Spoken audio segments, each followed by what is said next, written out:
Pilipinas, magandang araw po sa inyo, Luzon, Visayas at Mindanao. Si Pangulong Bongbong Marcos ang sinisisi ng ilang mambabatas kung bakit na di-delay yung impeachment laban kay Sara Duterte. Bakit si PBBM?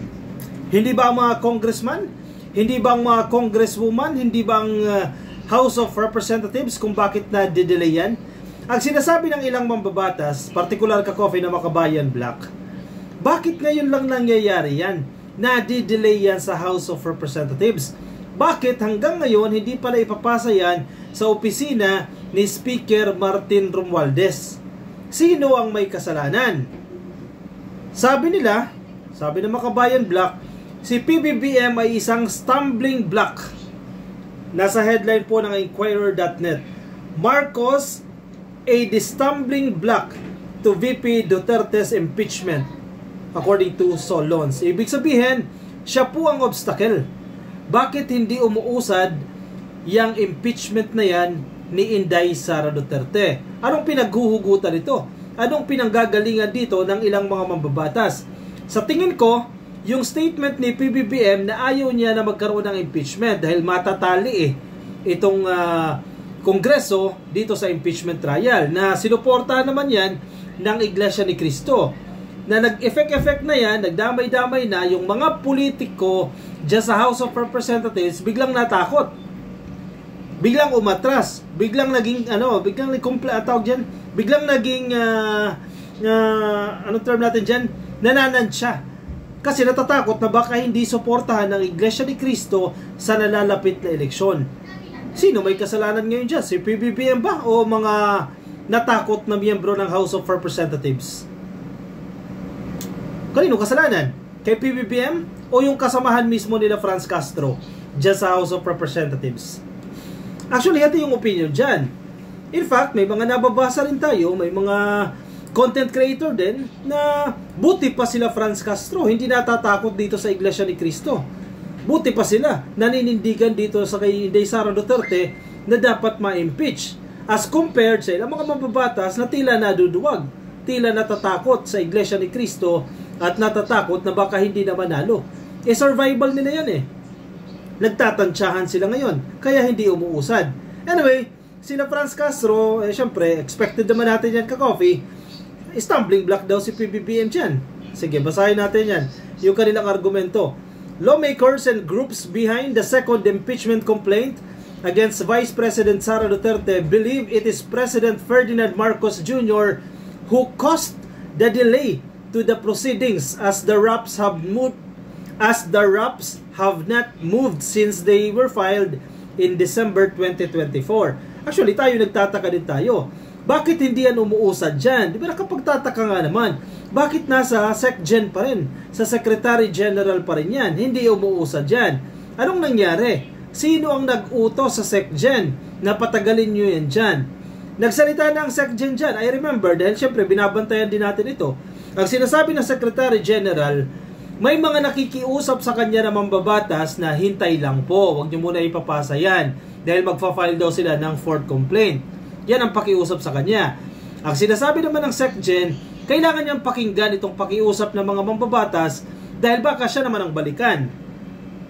Diba? Ayaw niya kasi humantong sa sitwasyon na sasabihin meron tayong Secretary General na hindi nakikinig sa mga miyembro ng House of Representatives. Yan yung kinakatakot ng SecGen. Ang masaklap pa, walang proseso.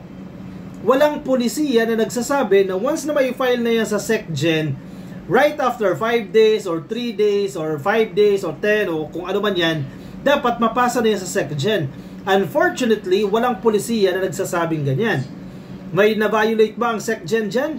Definitely, sa ating basa, wala siyang na-violate. Dahil wala naman naka-indicate doon sa policy na dapat ipasa yan within a certain period of time.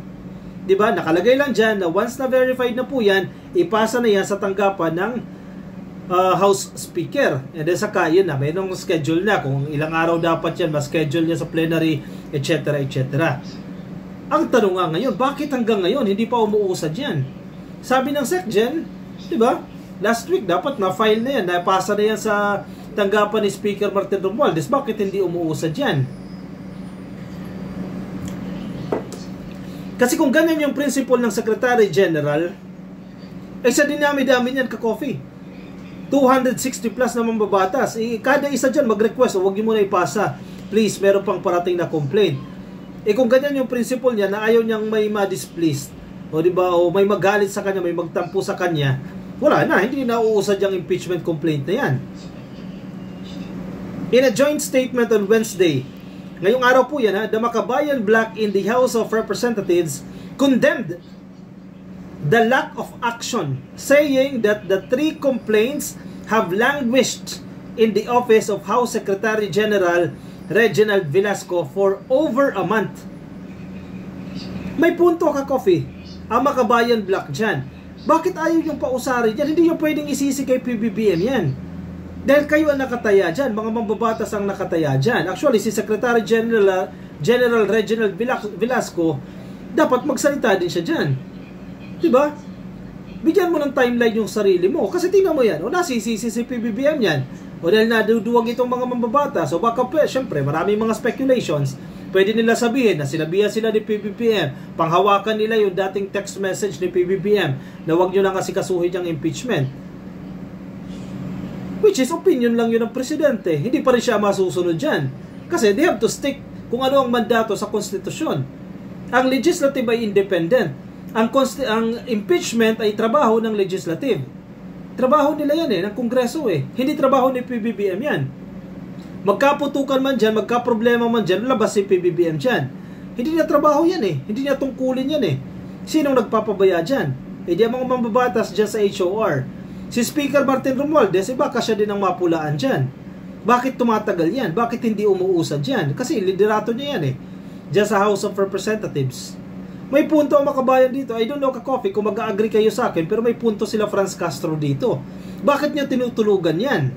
Bakit hindi niyo pinauusad yan? Nakapagtataka nga naman. First week pa lang ng December yan, pero ngayon, anong petsa na? Magpe-February na, hindi pa rin umuusad yan.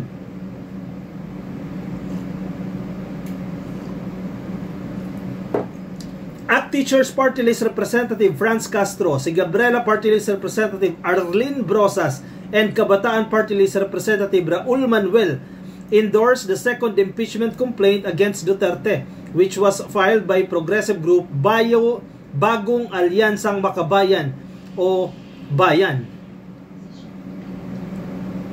Actually, naubusan na rin tayo ng paliwanag dyan Mahirap na rin i-explain ang mga nangyayari dyan. Kasi nakapagtataka nga naman. For sure may nag-utos dyan. Sino? At hindi nyo pwedeng ituro si PBBM dyan. Then pag nagkaputukan again, kayo mananagot dyan sa House of Representatives. May mga selfish na mambabatas dyan. Makasarili at natatakot na baka hindi iboto ng Iglesia ni Cristo. Sabi ng tatlo, we, the Makabayan Bloc representatives, strongly condemn the unprecedented delay in processing the impeachment complaints against Vice President Sara Duterte. Exactly. Unprecedented ito. For the longest time, hindi nangyayari yan. Nang ganyang katagal, almost 2 months nang natutulog yan dyan. Hindi man almost, hindi 2 months. Almost 2 months na. Natutulog yan. Never in the history of Congress have we witnessed impeachment complaints languishing in the Secretary General's office for more than a month. Sabi po ng Makabayan Bloc sa kanilang joint statement. May punto. Wala pang bagong paliwanag si si Makabayan Bloc, si Secretary General Reginald Velasco. Naghahanap din tayo ng explanation niya dyan. Kasi noon pa press ko nito ka-coffee. Hindi natin inaaway ang SecGen Hindi natin inaaway ang House of Representatives, pero naniningil lang tayo. Kasi marami nating kababayan umaasa na ma-impeach si Sara Duterte kasi kinakailangan niyang managot sa pagwawaldas ng confidential funds ng Office of the Vice President at ng Office ng Department of Education. Dapat managot siya dyan. At ang isang paraan dyan ay ang impeachment.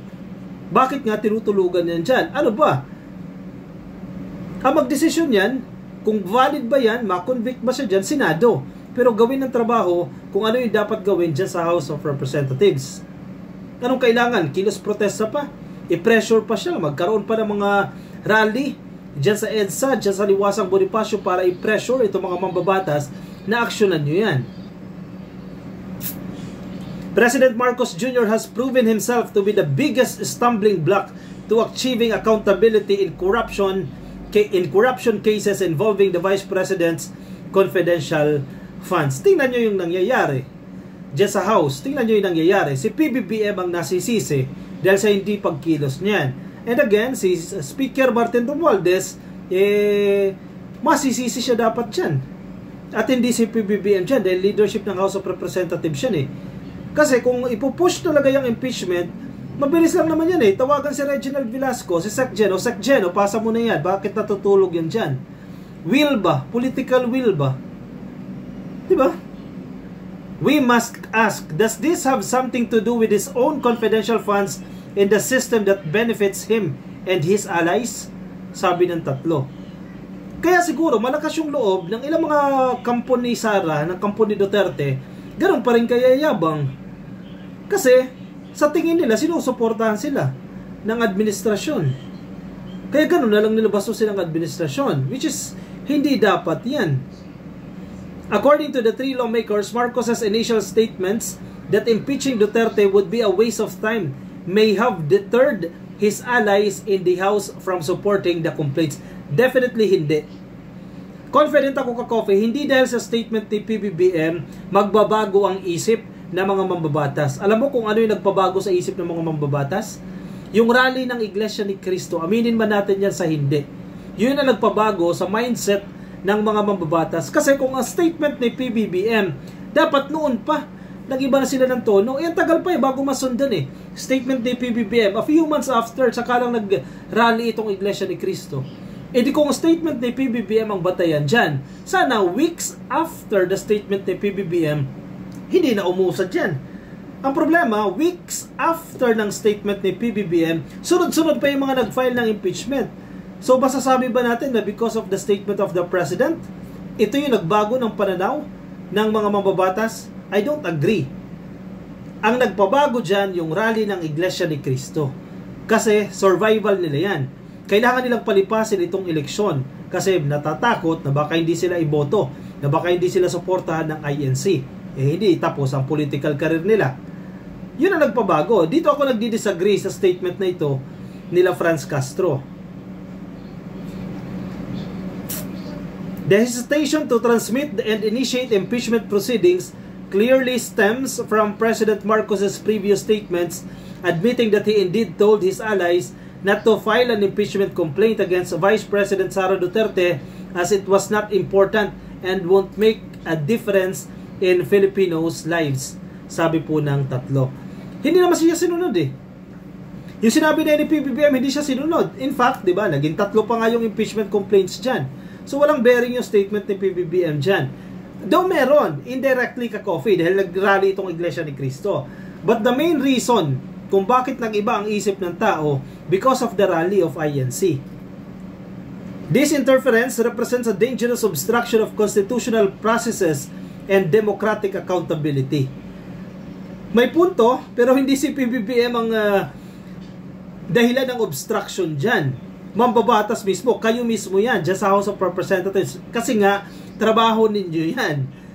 Kung na-influensyahan man sila, kasalanan ng mga mambabatas yan. Bakit kayo nagpa-influensya? At the end of the day, you will be the one to decide. Ano ba? I-endorse nyo ba itong impeachment ni Inday o hindi? Huwag na kayo maghanap ng masisisi pa. Ang style kasi nitong tatlo, nitong Makabayan Black, hindi nila bibirahin yung mas mababa sa kanila. Hindi parang pumatol sila sa mas mababa. Hindi ganoon yun. Ang style nila, patulan nila yung nasa mataas. Tingnan mo, pinipressure nila si PBBM ngayon, sinisisi nila si PBBM ngayon para anong gagawin ni PBBM? Tawagan kung sino man yung dapat tawagan dyan sa House of Representatives. No, aksyonan nyo na yan. Ako tuloy yung nasisira dyan. Ako tuloy nababash dyan. Bakit hindi nyo ina-aksyonan yan? Yun yung style ng Makabayan Black. Yung pressure points yung bibirahin nila. Currently, 3 impeachment complaints are lodged before Velasco's office. The first one was filed by civil society organization representatives on December 2 pa. It was endorsed by Akbayan Party List Representative Percival Sendanya. 2 days after, Bayan filed its complaint, which was endorsed by Makabayan. On December 19, a day after the House adjourned its session, religious groups, lawyers, and non-government organizations filed another complaint against Duterte. It was endorsed by Camarines Sur District Representative Gabriel Bordado Jr. and Ambis OWA Party List Representative Lex Anthony Culada. Kahit napakaraming impeachment na yan, kung tutulugan yan, walang mangyayari. Hindi yan uusad. Di ba? Ngayon, ang pressure dapat, i-pressure ang leadership ng House of Representatives. Speaker Martin Romualdez. Ano ba talaga? Tutulugan ba yan dyan sa opisina ni Reginald Velasco o hindi? Para alam ng taong bayan. Kasi marami nag-i-expect. Tayo nag-i-expect din tayo ka-coffee dahil pro-impeachment tayo. Dahil hindi dapat manatili yung ganyang estilo ni Inday Sara Duterte. Kaya malakas ang loob ng mga yan eh. Kasi parang kinukonsinti sila eh. E paano yan? Kung hindi matanggal yan, takbo yan sa 2028. E pag nanalo pa yan, yari na ang confidential funds ng Office of the President that time. Wala na, masimot na yan. Wala na tayong makikitang paliwanag dyan. I-pressure ang mga mambabatas. Ang House of Representatives, aksyonan nyo yan. Uusad ba yan o hindi? Karapatan din ng tao yan. Kaya nga kayo representatives, kinatawan kayo ng taong bayan. At ang sinasabi ng taong bayan, i-impeach si Sara Duterte. Lumalabas sa survey ng SWS, majority ng Filipino gustong ma-impeach si Sara Duterte. Tapos, hindi gagawin ng representatives. Mukhang malaking problema yan. Kayo, ano sa tingin ninyo ka-coffee? Sige, magbigay po kayo ng inyong opinion. Baka may mga nais po kayo sabihin. Ilagay dyan sa ating comment section para mabasa po yan ng iba nating mga ka-coffee. Mga nasa Facebook, baka hindi pa po kayo naka-like and follow sa ating Facebook page. Pasuyin na lang po, like and follow mga nasa YouTube. Click lang po na subscribe dyan sa baba at hit na rin po yung notification icon para kayo din po i-updated sa ating bagong upload. Ako magpapaalam muna sa inyo ka-coffee. Maraming salamat po sa mga sumama. Ingat po kayo, nasan man po kayong panig ng daigdig. Bye-bye.